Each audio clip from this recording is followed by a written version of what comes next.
Okay guys, make sure to like, comment, and subscribe. Now, fasten your seatbelts. Here we go. All right, guys, I'm back. It is Wednesday, March 4th, and it is 10:36 p.m. Eastern Time. So I've just uploaded the first video, and now we are on to the second video, which is going to be an update on the coronavirus. So let's get to it. Well, I just thanked those people that had donated in the last video, so we can get right into this, and we will. All right, we've got a lot to cover here, but we're up to it. Let's take a look at this.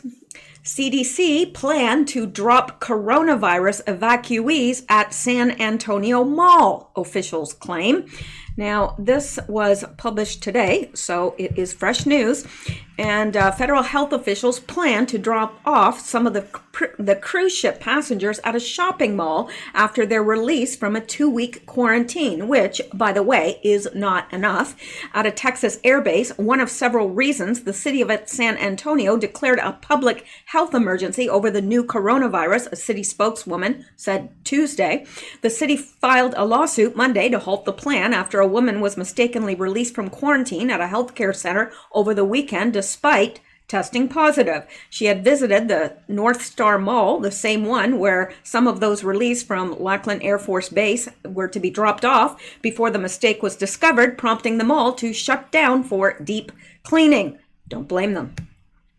Laura Mays, spokeswoman for the city of San Antonio, said that knowing about the plan from the Center for Disease Control and Prevention was a part of why the city wanted to pause it to minimize the threat to the community. We wanted to make sure things were orderly and done with a limited exposure, as limited exposure as possible to the public, Mays said. City officials also wanted more patient testing to assure nobody who was released tested positive. A CDC spokesman reached after hours Tuesday did not comment on the plan involving the mall and would not say where the patient was released over the weekend. She said local, state, and federal agencies helped coordinate the Lackland departures. Many factors were taken into consideration when determining how best to return the evacuees to their communities as safely as possible, CDC spokeswoman Carol Williams said in an email. There seems to be too many of these mistakes happening, if you know what I mean. Way too many of these mistakes, because this is not just, if you have the flu and you go to the mall or whatever, lots of people do.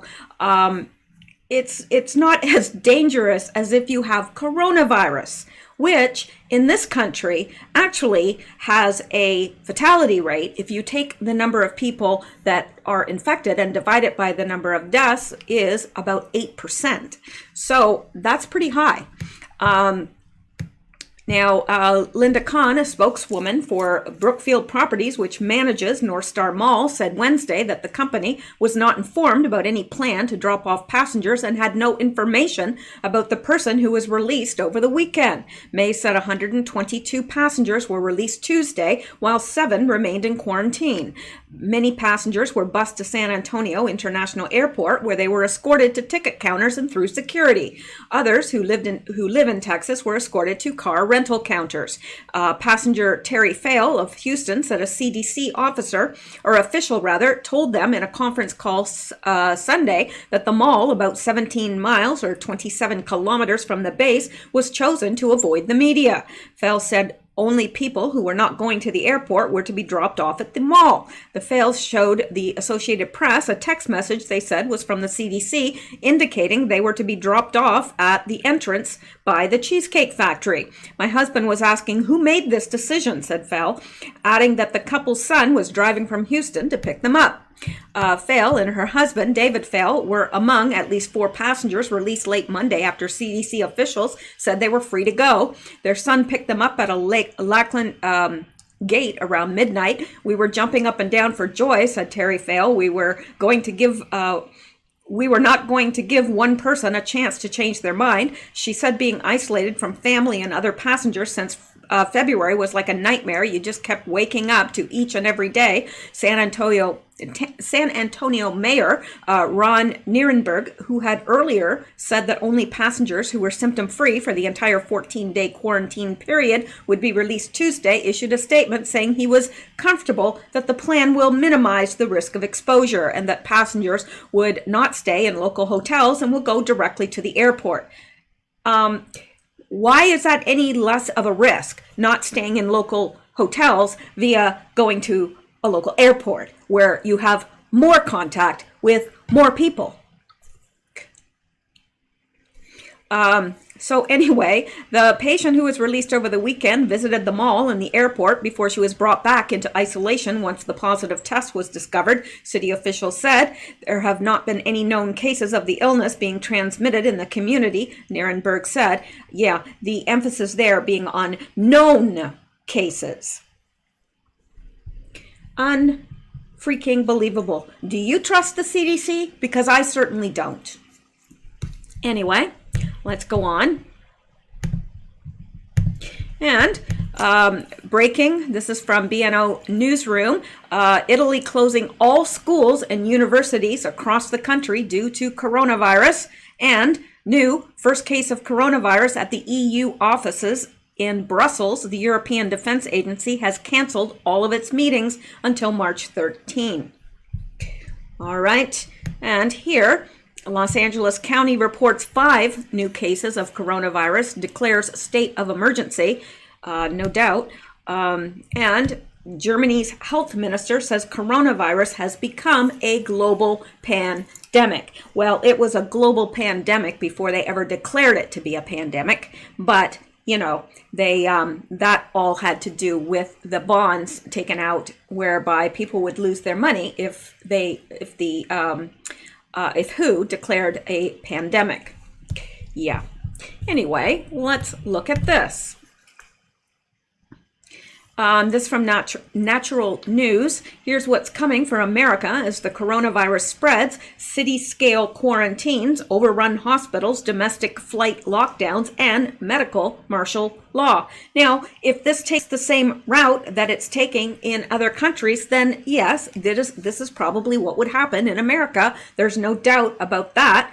But as yet, we don't know the scale of it in the United States yet. We know that it is circulating in the communities, especially in California, Washington State, and there are other hotspots now in New York and so forth. So I don't know, but I don't think that this is fear-mongering. I just think that this is reasonable to look forward and say, okay, if this is what's happening in other countries, it's a good probability that it could happen here. So now that the CDC has invoked its rule by secrecy mode by hiding coronavirus testing numbers in order to deceive Americans while it quietly seeds infected people into the population, it's abundantly obvious that the coronavirus outbreak in America is going to be used to invoke medical martial law. Now, I do want to state that I don't necessarily believe everything that this article is saying at all. I don't know if, now it is true that they're hiding the testing numbers, and you know, that can not be for a good reason. There's no good reason why they would do that, but whether they're seeding infected people into the population, I would doubt that, but I guess it all remains to be seen. There are already thousands of infections across America which have not been tested, all by design, of course, as the CDC withheld testing kits from hospitals and local health officials across the country. By our best estimates, there are currently between 5,000 and 10,000 infections in America, mostly along the West Coast, Seattle and Northern California, with new outbreaks taking place in New York City, Miami, Chicago, and other major cities. Right now, domestic air travel is spreading the virus like crazy, since it spreads during the asymptomatic phase when people don't even know they're infected. There is currently no screening of domestic air travelers, and no domestic flights routes have been locked down, although that's coming soon. Importantly, the coronavirus has already broken containment in America and is now impossible to contain. It will impact every major city in America. Now, I do believe that. I do believe that it has broken containment, that it's out. And there are too many people now that have tested positive that were out spreading in the community. So those people could be asymptomatic for up to 42 days before it's known and they actually go somewhere to get tested. Here are a few of my predictions for where we're going with this. So buckle up and get ready, because the coronavirus is coming to a city near you. It's already near. It's already in a city near me. All right. 1, hospitals will be overrun in regions of America as the exponential growth rates cause an explosion in infection cases. Hospital beds that can handle biocontainment demands will quickly be full because there's not a lot of them. We are close to that condition at this very moment. In fact, 2, entire cities in America will be placed under quarantine lockdown status. This may take a while to be fully recognized and declared, but it will occur. Once you are caught in a quarantine, you will not be allowed to leave for fear that you might spread the disease to other cities. Now, this is exactly what's happening overseas. So again, this is not that far removed from reality, that the reality that many across Europe are seeing right now, and Asia. Well, the entire world, really. Now, school closures will become commonplace. This is already beginning to occur, and the practice will be rapidly spread. Over the coming week, there will be tens of infections confirmed in America. By the end of this week, Sunday night, we should expect somewhere around 100 new cases having been confirmed this week. Within 30 days, if lab testing is allowed to take place, you will see hundreds of coronavirus infections confirmed in America. Watch for cases to jump to 200, then 500, etc. If the testing is allowed to take place, this is inevitable. Within 90 days, if the labs are legitimately trying to test everyone they can, you will see thousands of coronavirus infections confirmed in America. By June, in other words, there will be thousands of confirmed infections in America and possibly over 10,000 by that time. Unless there's a miracle intervention, eventually the number of coronavirus infections confirmed in America will exceed 100,000. This is mathematically inevitable, especially with the widespread negligence, incompetence, and even criminal maliciousness of federal agencies that are now telling Americans to not prepare. The federal government, of course, may never allow these numbers to see the light of day, since the CDC and the Trump administration now appear to be modeling their response after communist China basically just lie about everything and hide the truth. And I do believe some of that is going on. And maybe it's necessary to quell the fear. I don't know. I'm one that would rather know exactly what I'm facing no matter what. I'm not one of these that I don't want to go to the doctor because I might have cancer. No, I'd rather go and find out so I could deal with it appropriately. But I guess there's lots of children emotionally, mentally, and spiritually in this nation, and I guess they are too sensitive to hear the truth. I don't know. But unless there's a miracle intervention, yes, I agree. Restrictions on domestic air travel, armed highway checkpoints. Once quarantines begin, you will see armed roadside checkpoints and domestic air travel restrictions put in place. America will become a medical police state. Forced vaccines and show me your papers, police state protocols. Eventually, once the vaccine is rolled out, you will see calls for mandatory vaccines and restrictions on human rights for people who are not vaccinated. No right to hold a job, no right to travel on public transportation, no right to be a parent, etc. Prepare to be required to carry proof that you've been vaccinated. Show me your papers. Now, again, I do believe this article is a little bit over the top, but I would say only a little bit, because it is possible that these things could happen. Absolutely, it's possible. And if there is a vaccine for this, they will force people to get this vaccine. There's no doubt about it. Your child won't be able to go to school unless he or she has the vaccine. You probably won't be able to go to your workplace unless you have the vaccine. All healthcare personnel will have to have the vaccine, and anyone working with a vulnerable population. So yeah, I can see that happening. Absolutely. We already see what's happening with vaccines in this country already. So The near collapse of entire cities into lawlessness and chaos. Although it might take a year or more for the full extent of the coronavirus pandemic to work its way across the nation, at some point entire cities will seemingly descend into lawlessness and chaos. The U.S. military is already purportedly planning for up to 3.3 million deaths in America as a possible scenario. The quarantines, paycheck losses, and the severing of food supply lines will wreak havoc in cities like Seattle and San Francisco, where homelessness and filth are already out of control, even without a pandemic. Now, do I think that the military will be called in? Yes, if it gets to the point where it's spreading exponentially in a large city like New York, San Francisco, Los Angeles, what have you, then yes, I do believe that the military might be called in. However, I don't know. There's no reason to believe that food lines, the food supply would be severed. I don't know about that. I didn't see that happening in some of these other places. They're still getting food into these people, so I don't know. But I'll tell you one thing. Yeah, San Francisco and all these cities that West Coast that are out of control with their homeless population, thanks to the liberal Democrat people that are running these places, the homelessness is out of control, and this will, let me tell you, if someone in the homeless population has it, and probably someone does at this point, it's going to spread through all the homeless, and it's not going to be pretty. So let me see here. What else do we have? Just remember, you are told there's no need for you to prepare, even while the military and government are buying every truckload of emergency supplies they can find. That is the truth. How dare they tell us to not prepare when they are preparing? I don't depend on the government for my meals and my medication or whatever. I don't now, and I don't want to in the future, ever. So, yeah, I would suggest, I am not trying to spread fear. I am trying to tell you to prepare.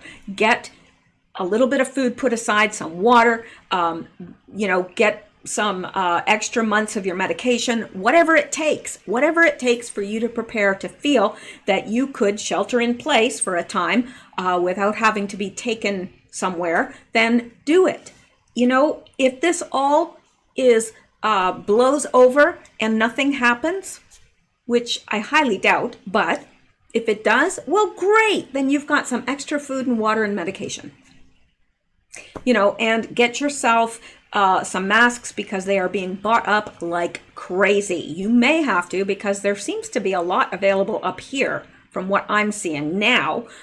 So you might have to get it from Canada or somewhere. I don't know. But anyway,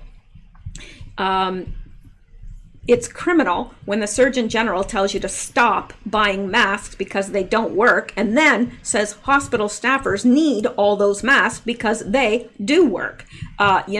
He's lying. Well, something doesn't make sense, because they're hoarding all of these supplies and masks and everything. Well, if they don't work, what's the point? Because they're telling Americans now, well, they don't work anyway. Yeah, take your chances. Just go on out. You'll be fine. No, you won't.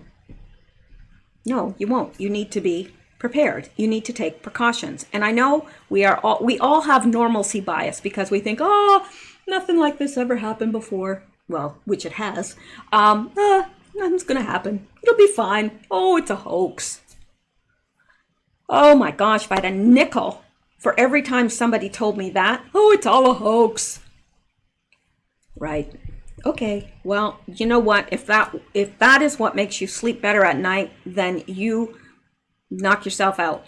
But don't be telling other people that. Really, don't be, because you could be risking their lives. If you want to risk your life, that's okay. It's your life to risk. But don't be telling that to other people and encouraging them not to prepare. There is no harm in preparing. All right? Okay.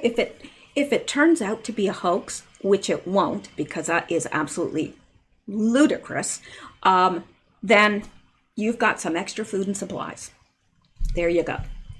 And I'm not fear-mongering. It is what it is. We can't stop it. There's nothing that we can do personally ourselves except take care of our families, wash our hands, do our very best to, I use hand sanitizer when I touch the carts in grocery stores and all that. I'm washing my hands more, I'm sanitizing more, and just being cautious. I don't want to be in groups of large people where it's all like shoulder to shoulder. And that's how I prepare. I don't know what else to do. We can't stop this. No matter what we do, we can slow it down. We can't stop it. So we might as well prepare and just take things as they come. That's my advice anyway, for what it's worth, which is probably not much. All right. And let's come down here. 20 cases total in Iceland now. Iceland. Yeah. Now, how on earth did it get to Iceland? Who knows? Everybody is within a plane ride of the coronavirus. Everyone. We all live near an airport. Some of us, it might be a couple hours, 2-3 hours, but we all live near an airport. And as long as there are international flights, we're at risk. As long as there are flights from, somebody could have it in California, get on a flight, be on the East Coast and be spreading it there. We don't know. That's the thing, because there's been so few tested. All right, let's go on now. New York family of 4 tests positive for coronavirus as state cases climb to 6. All right. New York Governor Andrew Cuomo confirmed that a family of 4 and their neighbor have all tested positive for the coronavirus. The new cases bring the total in the state to 6, officially confirmed. Yeah, but the thing is, they haven't been testing people, and it's been like, pulling teeth to get a test done. Like, if you haven't traveled to one of these areas, they don't want to test you. So anyway, we have an epidemic caused by coronavirus, but we have a pandemic that is caused by fear, Cuomo said. No, it's actually a pandemic, Cuomo, and it's not a pandemic of fear. And preparing is not fear. Not at all. Now, yes, the fear of this could cause societal meltdown, really. And I'm not suggesting we be fearful. I'm suggesting we do our part to slow it, prepare, and do the best we can to keep our families safe. That's all we can do at this point. There may be pockets of it in case, like areas where there's more clusters of it happening, and you may be in a rural area where nobody has it, and that's wonderful. That's wonderful. But we still need to prepare. We don't know what's ahead. Okay, none of us do. Now, I'm not going to get into the rest of that article, but let me see here. Now, let's look at this. HHS clarifies U.S. has about 1% of face masks needed for full-blown coronavirus pandemic. 1%. So if you don't have yours, you need to go and get one. Find a way to get one, or make some sort of a homemade mask. There was that guy in China that had a bra. He was using a bra and hooking the straps on his ears. Hey, it's better than nothing. So HHS clarified Wednesday that the U.S. has about 1%, not 10% of the required respirator masks that would be needed if the COVID-19 outbreak were to erupt into a pandemic. The Strategic National Stockpile currently holds approximately 12 million medical-grade N95 masks and 30 million surgical face masks.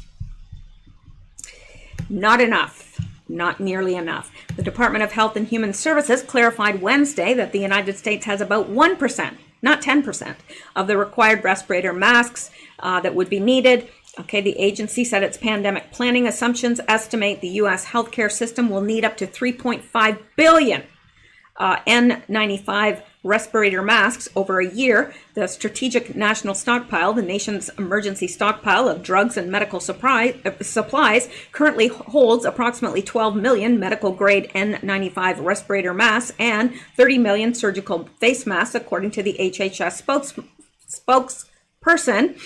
That's a small fraction of the number of masks needed in a pandemic scenario. So so-called N95 masks are preferred by medical professionals because they filter out about 95% of all liquid or airborne particles. Okay, Health and Human Services official Dr. Robert Kadlec apparently misspoke while testifying Tuesday before the Senate Health Committee, repeating Republican Senator Mitt Romney's incorrect math when he asked Kadlec what percent of what would be needed by medical professionals if we were to have a full-blown pandemic. If it were to be a severe event, we would need 3.5 billion N95 respirator masks. We have about 35 million. 35 million compared to 3.5 billion needed. Romney said, so that's about 10%. An HHS spokesperson, when contacted by CNBC after the hearing, confirmed that the U.S. had 42 million N95 masks and any N95 and surgical masks in its stockpile, and will need a roughly 3.5 billion if a pandemic erupts here, which comes to about 1.2%. Not enough. Not enough. The comment came minutes after World Health Organization officials called on medical supply manufacturers to urgently increase production to meet the global demand that is needed to respond to COVID-19 outbreak rapidly spreading across the world. Excuse me.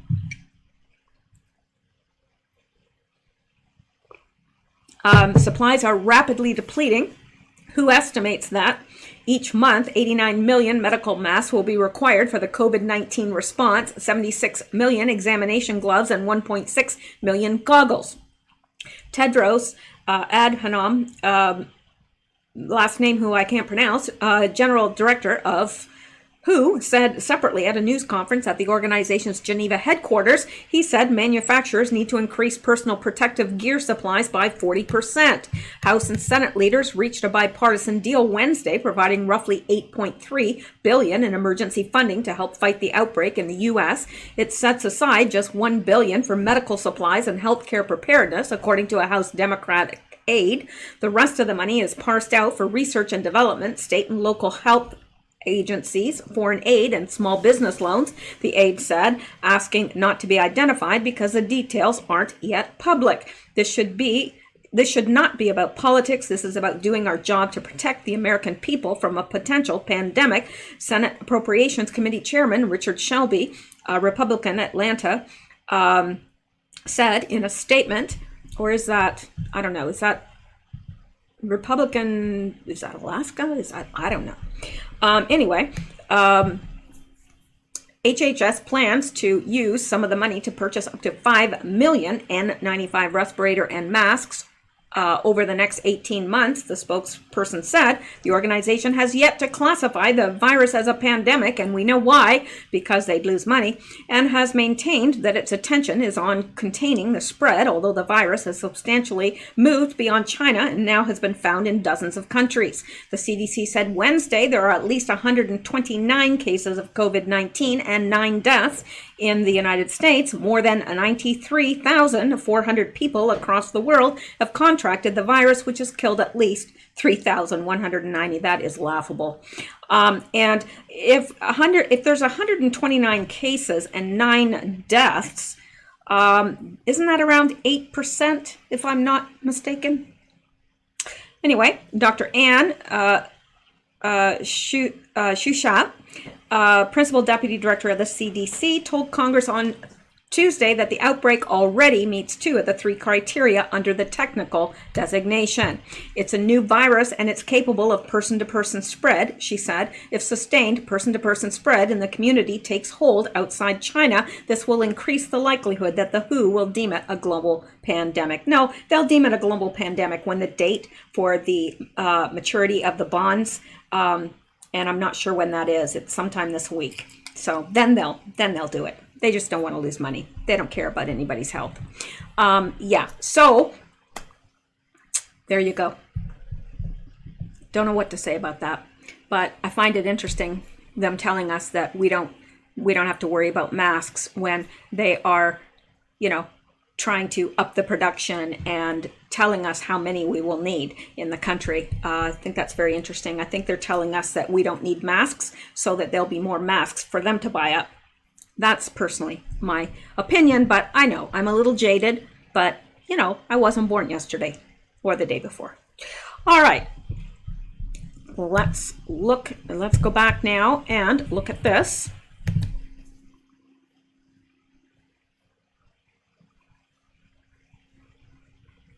All righty.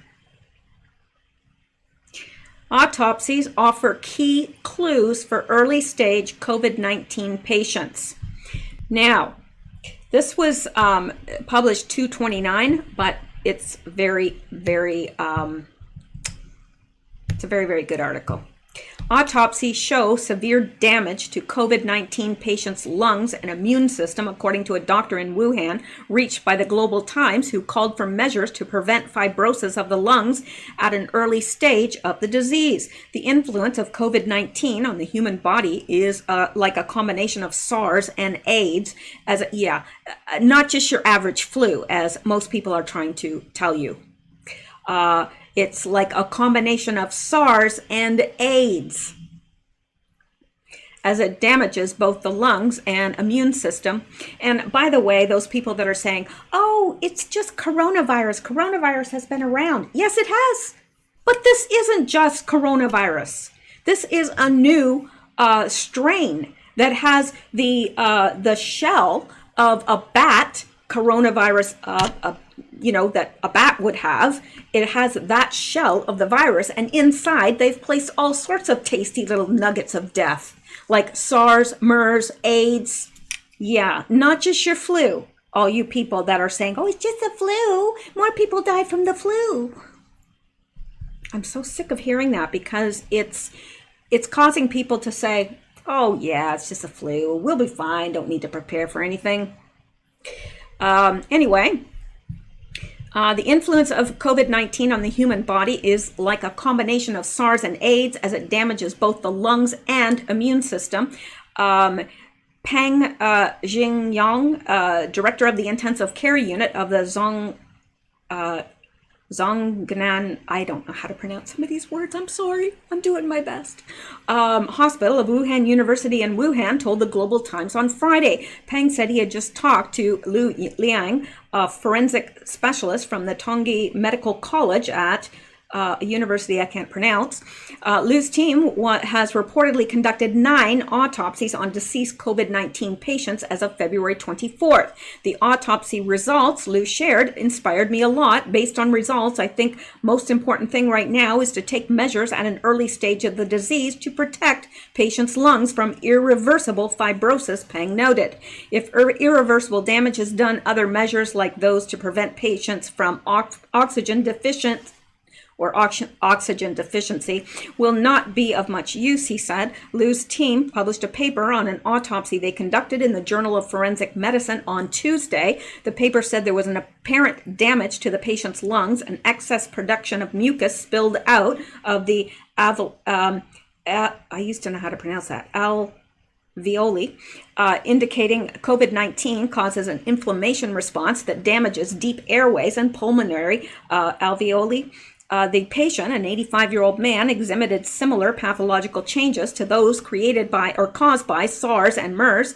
Fibrosis in his lungs was not as serious as was seen in SARS patients, but an exudative reaction was more apparent, possibly due to the short course of his disease. News about the paper went viral on Chinese social media platforms on Friday. Some news reports that said that Liu's team's autopsy showed that sputum bolt is one of the main reasons that cause COVID-19 patients' death. Some medical staff have used sputum aspirators for patients based on the results, which led to a decline by half in the number of deaths in Wuhan on Wednesday.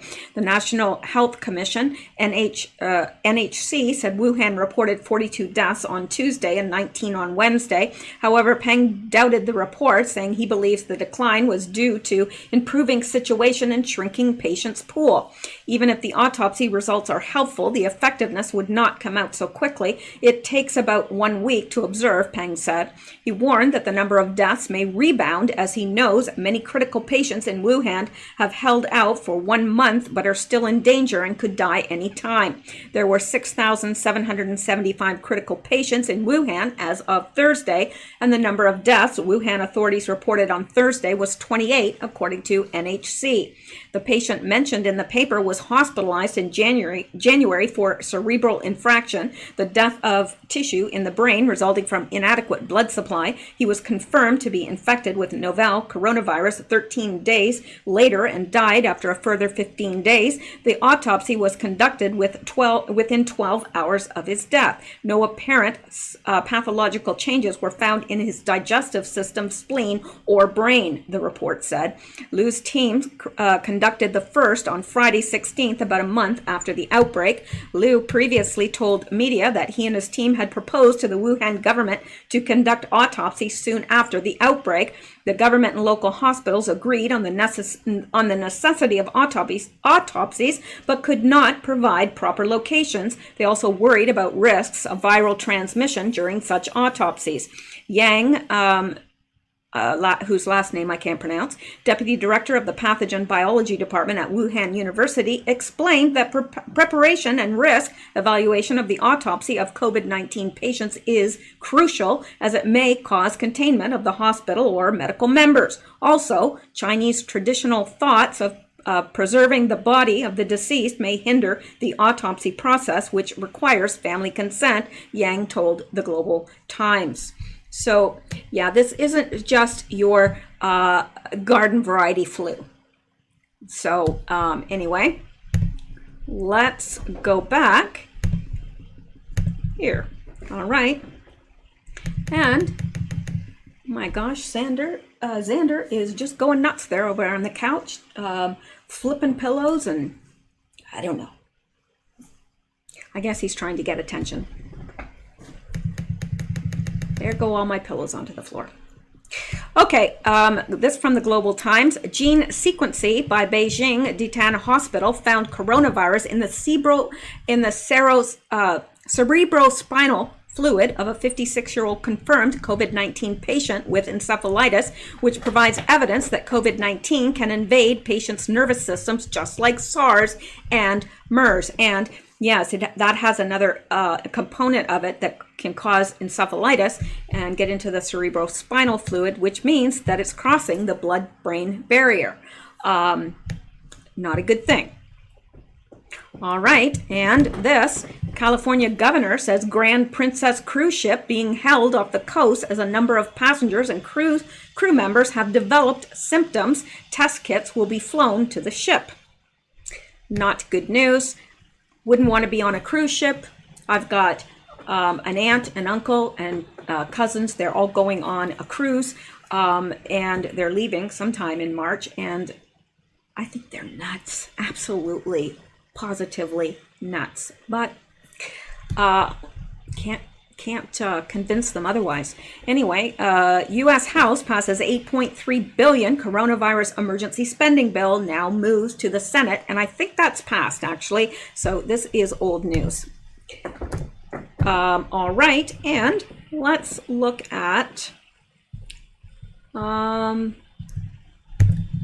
just see this. House passes emergency spending. California governor declares state of emergency. I'm not going to read that. The headlines there are good enough for us right now. There's too much to get to and not enough time. And let's take a look at this. And why shouldn't we? We should. Come on. There we go. Coronavirus in Italy fills hospital beds and turns doctors into patients. Lodi, Italy, one infectious disease doctor said coronavirus had hit like a tsunami at his hospital, where more than 100 out of 120 people admitted with the virus have also developed pneumonia. Another hospital nearby is facing staff shortages as doctors have become patients. Doctors, virologists, and healthcare officials on the front line of Italy's battle against coronavirus in more than a dozen interviews described a healthcare system stretched to its limits, a situation other countries may face as the virus spreads. In an effort to cope, Italy is graduating nurses early and calling medical workers out of retirement. Hospitals in the hardest hit regions are delaying non-essential surgeries and scrambling to add 50% more intensive care beds. This is the worst scenario I've seen, said Angelo Pan, the head of the infectious disease unit at the hospital in Cremona, noting that the prevalence of pneumonia complications. He said 35 patients in his hospital required intubation or mechanical ventilation to breathe. Italy has been conducting extensive testing for coronavirus, including testing people who do not exhibit any symptoms of COVID-19, the disease it causes. As of Tuesday evening, 2,263 people had tested positive. Of those, 1,263 were hospitalized, including 229 cases in intensive care. 79 people had died. Experts say, although most COVID-19 cases tend to be mild, the clusters in northern Italy are resulting in more severe cases because they are hitting an aging population with a high incidence of cancer and other underlying health issues, the demographic most vulnerable to this disease. And from my understanding and from what I've read in my travels, there are two forms of this, and probably more because it's mutated. So there is a milder form, and then there's a more lethal form. That is what I've understood from all what I've read. So it could be that some are catching the strain that is a more milder strain, and it might end up just being like the worst flu you ever had in your life. And then there's the more lethal strain that has a higher mortality rate. Now, neither is good if you are, in a vulnerable population group. All right, let's come down here.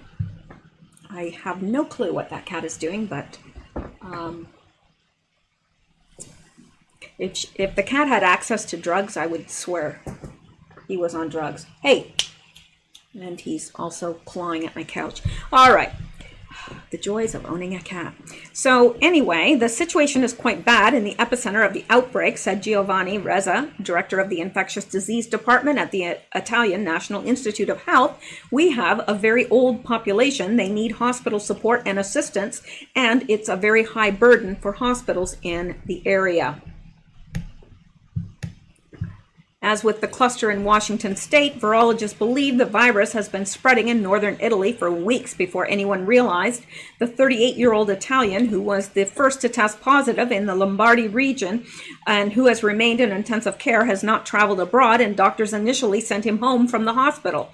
Once COVID-19 took hold, hospitals in the region were quickly overwhelmed with cases, and by that time, dozens of doctors and other healthcare workers had become infected. The lesson is that you have to intervene very, very fast and in a very tough manner, Reza said. Otherwise, you'll have a high burden of disease that will jeopardize the health system. We cannot compromise. While being accused of being slow to detect the first case, Italian health authorities then took decisive action, locking down 50,000 people and testing thousands in an effort to contain the virus's spread. Health officials say they hope to see those measures having an effect toward the end of the week, but Reza said restrictions on movements and gatherings could be extended beyond the initial 2 weeks to better assess whether they are working, whether the containment area could be expanded. He said that while containment of the virus might not be possible at this stage, it was still important to slow down its circulation. The worst thing is to have a lot of cases in one place. That's been the case 20 miles east of Milan in the town of Lodi, where 2 floors of the hospital have been dedicated to its 250 coronavirus patients, with about 70 in critical condition. Doctors said that they have treated the outbreak like a mass casualty event, made worse by the fact that their staffing levels have also taken a hit. This hospital managed to stand in a very complex situation, said Enrico Storti, head of emergency and intensive care at the hospital. Physicians, nurses, technicians are also infected, so they are forced to stay home. Italian health officials say about 10% of medical workers in the Lombardy region have been infected. Constantino Trois, the head of the medical union, Anno Asomed, said medical workers accounted for about 5% of infections in Italy. He said recent funding cuts meant that even before the virus hit, the country had been facing a shortage of thousands of doctors and nurses. At the hospital in Lodi, Dr. Francesca Reali, 43, is now a patient after contracting the virus. She said her symptoms were mostly mild, though stronger than the flu. She surmised she contacted it in the days before health workers realized coronavirus was in the community and were working without extra protection. A lot of us are positive with coronavirus, she said, of the doctors in Lodi, at least 5. Coughing as he gave an interview over the phone, Massimo Vigiani, the head of the local medical association, said he had been tested for coronavirus 5 days earlier and was awaiting results. 3 of the 4 family doctors in the Lombardy town of Castiglione d'Adda were under quarantine, he said. We need more doctors and nurses. Doctors were doing their best to assist patients remotely, he said. Pan, the Cremona Hospital, said, Pan at the Cremona Hospital said, I think the system will cope, but it depends on how things develop in the coming days. Other services were suffering, he said. While chemotherapy treatments have continued, non-essential surgery has been delayed, and the HIV ambulatory service has been temporarily paused. At the Lodi Hospital, Giovanni Cardarelli was visiting her 92-year-old father, who had been admitted with heart problems just before the coronavirus outbreak struck. He cannot be transferred for the minor surgery his condition requires until he tests negative for the virus because other hospitals are worried about contagion. I'm not blaming anyone, but it's stressful, Cardarelli said, removing protective shoe coverings and a gown by the door and washing her hands with disinfectant. It's been 2 weeks. He's very depressed, and we're all tired. Now, I read all that because it is a very good picture of what can happen when this virus strikes a country. It overwhelms the medical systems, and before you've got a hold on it, your doctors and your nurses are infected. Not good. So let's go back here. Oh, I wish I had my little Acme Cat Be Gone spray. Oh, it's a little branch from somewhere on the couch. That is what the cat is going crazy over. I guess when you're a cat, all things are a toy. All right, now let's look at this. I'm going to try and pick up the pace here and get through this.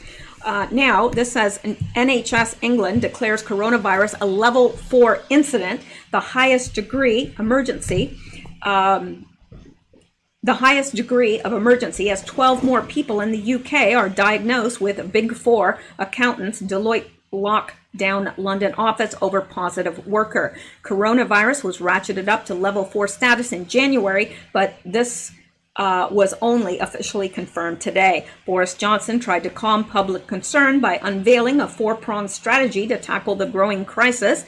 Head teacher at Hilbury High on the Wirral Merseyside shut school today despite direct orders by PHE not to. 1,000 pupils were sent home at lunchtime after it emerged. Patient picked up their child from school Monday.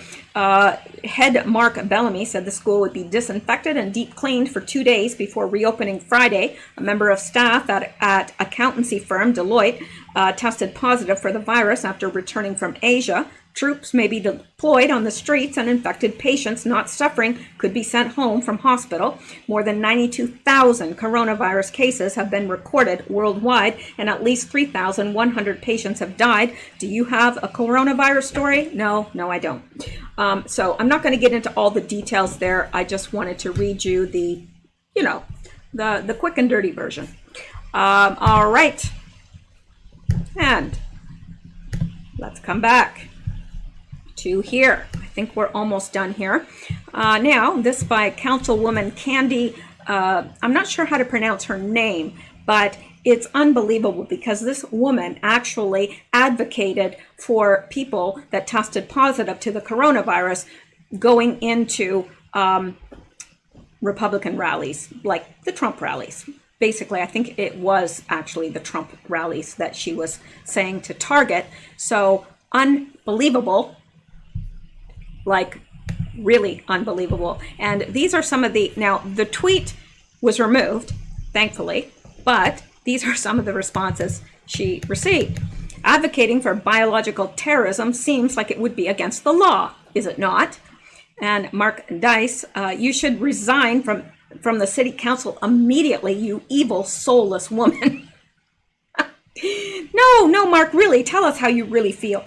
And Janice, a fetus that was born Baxter, now that's an interesting name, says, replying to Candy, whatever her last name is, she needs to resign immediately. How sick. Now, some idiot posted, for the record, if I do get coronavirus, I'm attending every MAGA rally I can. So that's what it was that she, the councilwoman, Candy, retweeted it with solidarity, yes, with laughs, smiles, a fist, and an okay hand symbol. Edit tweet has been deleted, and rightfully so. Can you imagine somebody tweeting that? For the record, if I do get the coronavirus, I'm attending every MAGA rally I can. Wow. I hope they track down that person. Shouldn't be making threats like that. Now,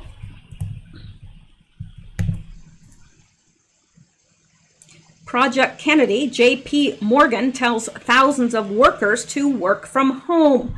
Now, this was yesterday. America's largest bank is going on lockdown. According to Bloomberg, J.P. Morgan is asking thousands of U.S.-based employees to work from home in test of virus contingency plan for closing domestic offices should the coronavirus spread. As part of the test, managers have requested that about 10% of staff across its consumer bank work remotely as part of the plan's resiliency testing, which has been codenamed Project Kennedy. It wasn't clear why JPM picked that name for the project, and since JP Morgan's consumer bank has 127,137 employees, the most of any firm's divisions, that means that over 12,000 workers will be working from home for the foreseeable future. Now, I'm not going to get into the rest of that. I'm just basically interested in giving you the headlines, and if you want to find out more in depth, I can't really do it in this type of a venue because I'm trying to get to as many headlines about the virus as I can. So let's go back here.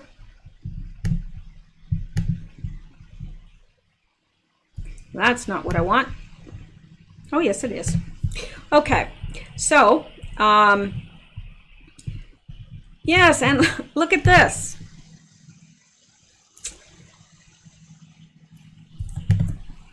It'd help if I clicked on it. Yeah.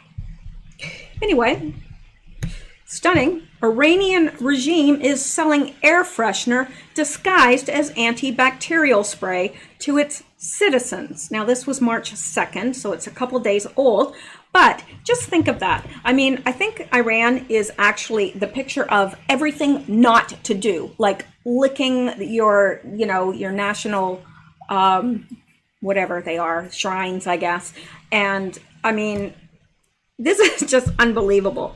Unbelievable. And this is coming from the Iranian regime. They're just selling air freshener and telling people it's antibacterial spray. Yeah. Aren't you glad you don't live there?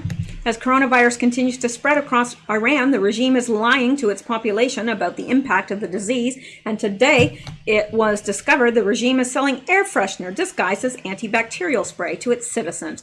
Pure evil.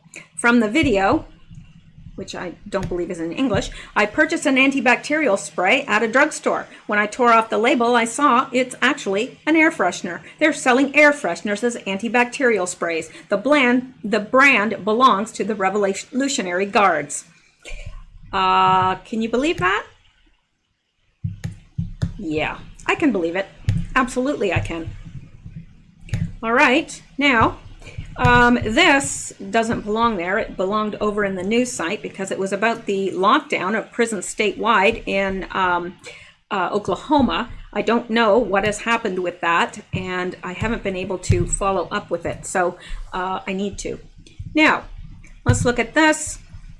Breaking, United States reports a new death from COVID-19 in Seattle area. This time, the coronavirus infection wasn't identified until the person's death. The death was 6 days ago at Harborview Medical Center. It's the 7th death in the country.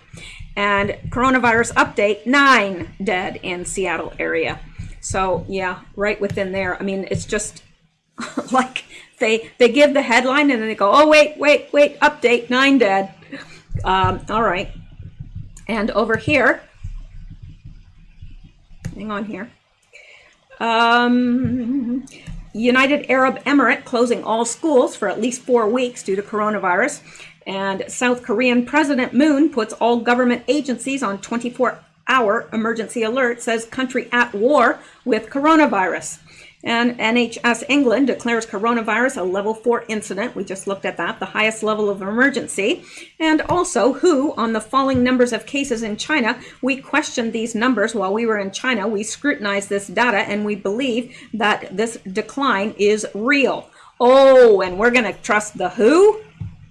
Nope, I don't trust them. They haven't proven themselves to be trustworthy, so why would I trust them? All right, breaking. Argentina reports first case of coronavirus.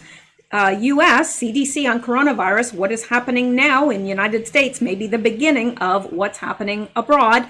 That by the U.S. CDC. And here, Gibraltar reports its first case of coronavirus. Ukraine confirms first case of coronavirus. North Carolina reports first case of coronavirus. And today's new deaths in Washington State, a female in her 80s, resident of Life Care, never hospitalized, died at her family home on February 26. A male in his 50s, resident of Life Care, hospitalized at Harborview Medical Center and died on February 26. All right, and let's look at this. Steve Lookner, given the lack of 1, testing, and 2, social distancing measures in the United States, I don't see any reason why what's happening in Italy, South Korea, Iran isn't possible here. And it says breaking, Italy reports 466 new cases of coronavirus and 27 new deaths, raising total to 2,502 cases and 79 people dead. WHO chief on whether countries with new cases should focus on management rather than containment said, why would you wave a white flag when you have few cases that you can contain? It's completely irrational. And Steve Lookner, again, public and private labs say they're not even close to reaching the federal government's promises that thousands, if not a million, tests for the virus could be performed soon. Estimates fall short of FDA's pledge for 1 million coronavirus tests. Well, should we be surprised? I'm not. And let's look at this. I'm sure you've seen this on social media. I don't know. Nobody has confirmed to me what it is or what it means. This looks like a young man, and people are approaching him. He just dropped dead in the street there, and people are looking on. The man has a mask and everything, but everybody's standing around unprotected. Not good. This is in New York City. So, I don't know what exactly is happening there. But looks like he's dead. Not responding. Okay. Now, okay, and that Donald Trump, Congress has agreed to provide $8 billion. All right, they've already got that through. And Vincent Kennedy, I think it's time for this tweet to go full. Oh, yeah, I meant to put that over in the news too. Donald Trump tweeted here, many people have been asking me to answer questions. You can ask me questions at any time. Hashtag Trump Q&A. So, yeah, if you're on Twitter, ask away. Hopefully somebody's going to ask him about, like maybe Q. And let's look here. This is the last one. This is by SGT Report. They do a great job. FEMA is preparing for coronavirus emergency declaration. An American scrambled to prepare themselves for the possibility that the coronavirus outbreak becomes a pandemic. FEMA, Federal Emergency Management Agency, is also preparing. FEMA is aware of the gravity of the situation and ready to assist in a coronavirus response. FEMA officials are preparing for an infectious disease emergency declaration by the president that would allow the agency to provide disaster relief funding to state and local governments, as well as federal assistance to support the coronavirus response, according to the agency planning documents reviewed by NBC News. The Trump administration would have to use the 1988 Stafford Act to enable FEMA to provide such disaster assistance. Emergency declarations are most often used in the event of natural disasters, but can be used to help manage disease outbreaks. To me, this is another indication that the president and the White House are fully aware of the gravity of the situation, said Michael Cohen, who was FEMA chief of staff during the Obama administration. They need to consider all tools available to them and have contingencies for actions. So there you go. And I actually find this reassuring, said Tim Manning, who was a FEMA deputy administrator under President Barack Obama. I hope this discussion has been happening continuously over the last couple months. An emergency declaration would allow FEMA to provide disaster medical assistant teams, mobile hospitals, and military transport, among other kinds of federal support, Manning said. But it isn't immediately clear just what all that could mean. All right. So now that is it for this update. Now I'm going to stay on top of this. I know that some of you would rather that I not, but I am, because I do feel that it's important that you all know what is happening. And it's very easy if somebody doesn't want to watch these videos. They don't have to. Nobody's holding a gun to their head. So, you know, I will be regularly doing, of course, the news, and I may be slipping in the odd one, like the one that I did on the murals and so forth, because it seemed to me that a lot of people seemed very interested in it. So I may do that as well. But if you wish to not see the coronavirus videos, then just don't watch. But I feel very strongly that I need to continue them until such time as I can't, which may be soon with all the censorship. So, all right. Now, this will probably take a long time to upload, so if you don't see it until early morning, you'll know that I uploaded it at 11:38 p.m. Eastern time. Okay, so that's it for tonight. Thank you guys so much. Thanks for your support, encouragement, prayers, everything. I appreciate you guys more than I could ever possibly convey. So you guys stay safe, stay well, and stay blessed. Yes, you. And I will see you in the next video. Good night, guys.